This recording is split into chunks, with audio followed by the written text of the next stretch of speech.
A fúria do mar não conhece nomes, não respeita títulos e não se importa com missões divinas. Para os 276 homens a bordo daquele navio romano, a tempestade de 2 semanas havia apagado não apenas o sol e as estrelas, mas também a esperança.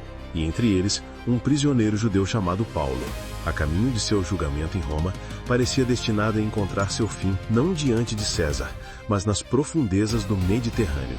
O navio, açoitado sem misericórdia, finalmente se partiu, lançando homens e destroços nas ondas violentas. A sobrevivência parecia um milagre impossível. E então, a Terra, uma ilha desconhecida que mais tarde descobririam se chamar Malta. Eles estavam vivos, exaustos, encharcados e com frio, mas vivos. Este é o ponto de partida da incrível história do náufrago e picado por cobra, o apóstolo que a morte não quis. Mas o simples fato de sobreviver ao naufrágio levanta uma pergunta que ecoa através dos séculos. Se Paulo estava no centro da vontade de Deus, a caminho de testemunhar perante o imperador, por que Deus permitiria que a tempestade e o naufrágio acontecessem? Por que uma jornada tão crucial seria marcada por tanto sofrimento e perigo? Muitos de nós fazemos a mesma pergunta em nossas vidas. Quando estamos certos de que seguimos o caminho certo, por que as tempestades vêm? Por que nossos navios quebram? A história de Paulo em Atos 28 não foge dessa questão. Pelo contrário, ela encara de frente, mostrando que às vezes o plano de Deus não é nos livrar da tempestade, mas nos revelar seu poder no meio dos destroços.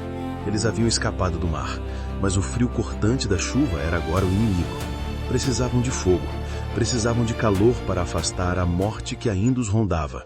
E foi ao redor dessa fogueira, um símbolo de esperança e recomeço, que o destino preparou seu segundo ataque, um golpe ainda mais traiçoeiro e inesperado do que as ondas.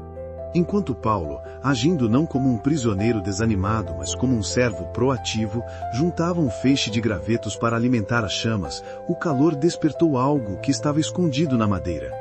Uma víbora, fugindo do fogo, atacou a coisa mais próxima, a mão de Paulo. Ela não apenas o picou, a Bíblia diz que a serpente se prendeu à sua mão, um espetáculo horripilante para todos que assistiam. Para os habitantes da ilha, homens e mulheres supersticiosos e imersos numa cultura que via o mundo através das lentes de deuses e destinos, a conclusão era óbvia e imediata. Eles não sabiam quem era Paulo, mas viram os outros prisioneiros e entenderam a situação. A lógica deles era implacável. Certamente este homem é um assassino, cochichavam entre si. Ele escapou do mar, mas a deusa da justiça não o permite viver. Para eles, o universo tinha um sistema de cobrança. A tempestade não conseguiu matá-lo, mas a justiça, personificada naquela víbora, faria o serviço. O veneno era a sentença final para um crime que, aos olhos deles, Paulo devia ter cometido. O contexto histórico aqui é crucial.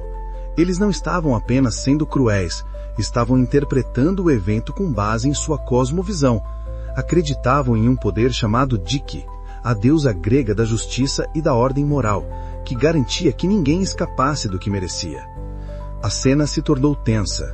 Todos os olhos, dos soldados romanos aos habitantes locais, estavam fixos em Paulo, esperando o inevitável. Esperavam que ele inchasse, que caísse, que a vida se esvaísse de seu corpo a qualquer momento. Cada segundo era uma eternidade. Mas Paulo, com uma calma que desafiava a lógica da situação, simplesmente sacudiu a criatura no fogo e continuou como se nada tivesse acontecido. A expectativa da morte pairava no ar, densa e palpável. Mas o tempo passava, e cada segundo que Paulo continuava de pé, respirando, olhando para o fogo, era um golpe mortal na teologia primitiva deles. O que acontece quando o inevitável não acontece? A percepção da realidade começa a se quebrar, forçando uma reavaliação completa de tudo o que se acreditava ser verdade. Os minutos se arrastaram e a expectativa mórbida dos habitantes de Malta começou a se transformar em confusão e depois em espanto absoluto. O veneno daquela espécie de víbora era notoriamente letal. A morte não era uma possibilidade, era uma certeza. No entanto, Paulo não apresentava nenhum sintoma, nenhum inchaço, nenhuma convulsão, nenhuma palidez mortal. Ele estava perfeitamente bem. Diante de um evento que sua compreensão de mundo não conseguia explicar, a mente humana faz o que sempre fez. Ela tenta reenquadrar a realidade. Se ele não era um assassino sendo punido pela justiça, então só poderia ser o oposto. A conclusão deles foi tão rápida quanto a primeira, mas drasticamente diferente. Ele é um Deus, começaram a dizer. A análise textual desse momento é fascinante. Em poucos instantes, Paulo passou do status de pior dos homens, um criminoso amaldiçoado, para o status de uma divindade. Isso revela a volatilidade do julgamento humano baseado apenas em aparências e superstições. Eles não estavam errados em reconhecer um poder sobrenatural em ação, mas erraram completamente na fonte desse poder. A reação de Paulo é o centro da lição. Ele não aproveitou o momento para criar um culto ao redor de si mesmo. Ele não disse, sim, eu sou um ser divino. Ele simplesmente continuou a servir, a cuidar das necessidades dos outros. Sua imunidade ao veneno não era para a sua própria glória, mas para a glória de Deus, e serviria como uma poderosa credencial para a missão que ele estava prestes a realizar naquela ilha. Aquele náufrago picado por cobra estava se tornando um farol de esperança. Se essa história de superação e propósito em meio ao caos já está falando com você, imagine o que mais podemos descobrir juntos. Considere se inscrever no canal Histórias Bíblicas para não perder nenhuma jornada como esta, que nos mostra como os piores momentos podem se tornar nossas maiores plataformas de testemunho. O milagre da serpente não foi um ponto final. Foi uma chave que abriu a porta para a hospitalidade e a atenção do homem mais importante da ilha. Um homem cujo próprio sofrimento familiar estava prestes a encontrar a solução divina. A notícia do homem que sobreviveu à picada de uma cobra mortal chegou rapidamente aos ouvidos de Públio, o principal magistrado da ilha. Intrigado, e talvez movido por um senso de hospitalidade e respeito, ele acolheu Paulo e seus companheiros em sua casa por 3 dias. Mas dentro da casa da maior autoridade de Malta havia uma dor particular. O pai de Públio estava acamado, sofrendo de febre e dissenteria, uma combinação frequentemente fatal na antiguidade. Aqui, a narrativa de Atos se aprofunda, mostrando que o poder de Deus através de Paulo não era apenas para a autodefesa espetacular, como no caso da víbora, mas também para a compaixão e a cura. Paulo, ao saber da doença do homem, não hesitou. O texto diz que ele entrou para vê-lo, orou, impôs-lhe as mãos e o curou. Cada uma dessas ações é significativa. Ele não curou à distância, ele foi pessoalmente. Ele não confiou em sua própria habilidade, ele orou, conectando-se à fonte de todo o poder. E ele impôs as mãos, um ato bíblico comum que simboliza a transferência de bênção e autoridade espiritual. Este evento estabelece conexões bíblicas legítimas e poderosas. Primeiramente, ele ecoa o próprio ministério de Jesus, que consistentemente tocava e curava os doentes. Em segundo lugar, é um cumprimento direto da promessa encontrada em Marcos 16, onde Jesus diz que os que crerem pegarão em serpentes e se beberem alguma coisa mortífera, não lhes fará mal, e porão as mãos sobre os enfermos e os curarão.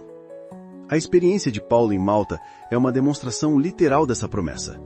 Mais profundamente, isso se alinha com a própria teologia de Paulo, especialmente expressa em 2 Coríntios, onde ele fala que o poder de Deus se aperfeiçoa na fraqueza.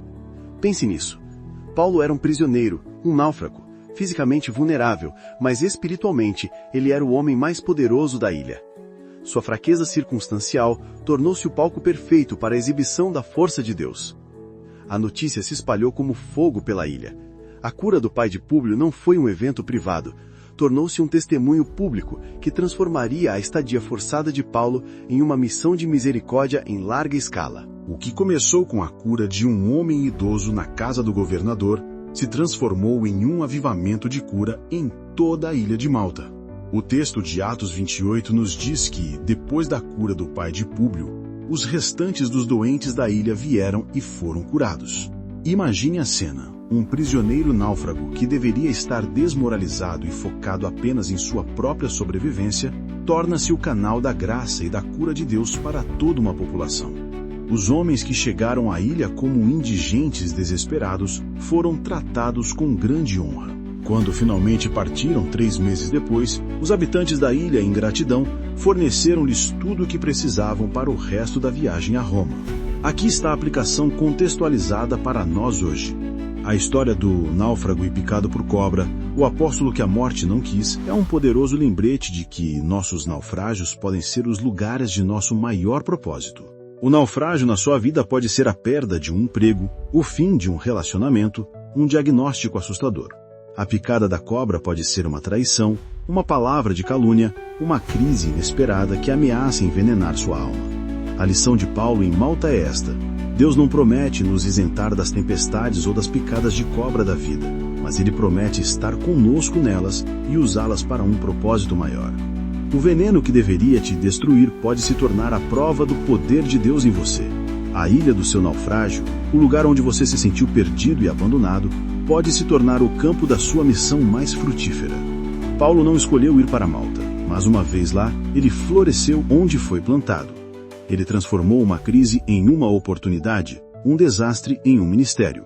Esta história incrível, cheia de detalhes que inspiram, está lá, esperando por você no capítulo 28 do livro de Atos. Eu te encorajo a não apenas ouvir sobre ela, mas a ler pessoalmente. Mergulhe nas palavras e permita que a resiliência e a fé inabalável do apóstolo inspirem sua própria jornada. Se esta mensagem fortaleceu sua fé hoje, compartilhe este vídeo com alguém que possa estar enfrentando sua própria tempestade. E comente abaixo: qual foi a Malta inesperada que Deus já colocou na sua vida? Vamos continuar essa conversa. Obrigado por assistir.